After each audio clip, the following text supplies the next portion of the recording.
Hello everyone and welcome back to my channel, and if you're new here, thanks for joining me. I'm Katie and we're on day number 26 of Mermay, and the prompt is shore. When I say shore, as in the shore as in a coastline, not as in shore as in sure, that's okay. You know what I mean. It's gonna be beachy themed, it's gonna be ocean themed, it's Mermay. So I thought I would do a watercolour painting, and there's a palette on the left hand side of the screen which is made up of some Daniel Smith and some of Van Gogh, and they're just random tubes that I've got, and some of the Van Gogh ones are from Scrawlrbox and Upcrate, and then the Daniel Smith ones are the very occasional treat I decide to give myself.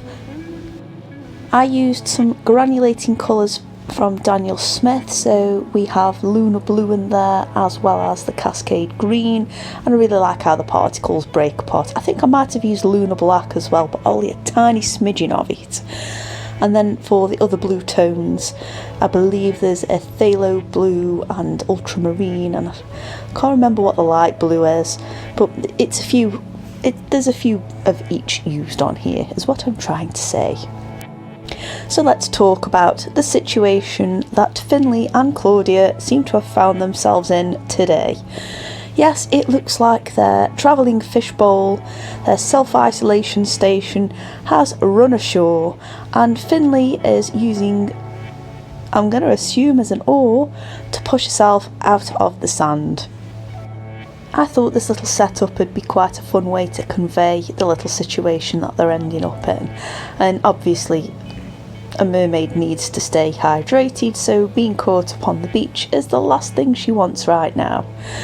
And poor Claudia, she can't really do much apart from guide Finley and tell her to push with all her might back into the sea.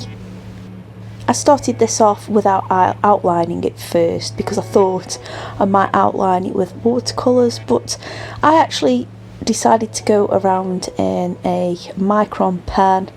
Not the Faber-Castell this time, the Micron was just there, and I thought that would be just perfect. I think it's a little bit finer as well. And I went round and did the outline before I added the rest of the colour, and I think I did this just so I could make sure everything matched up right, and I just needed to see where I was going with this picture. I could have outlined it first, but some of the colours are slightly opaque and it would have meant outlining them again, so I think at this stage I was at a good position to do it. The red that I used was a Van Gogh one, and I must admit, using them side by side with Daniel Smith, they do go quite well together. I know the Van Gogh aren't artist quality, they're student quality, but to be honest, they're an absolute dream to paint with, and painting with them, yes, there is a slight difference, but like I say, I think they're really well matched. Anyway, we are done. I hope you've enjoyed today's mermaid prompt. I quite like this one. Let's hope she does manage to push the bowl back out to sea. Just want to say thank you for watching, and that I hope you've enjoyed this. If you have, don't forget to give me a like. If you haven't already, please consider subscribing, and I will see you lovely lot for tomorrow's prompt. Bye!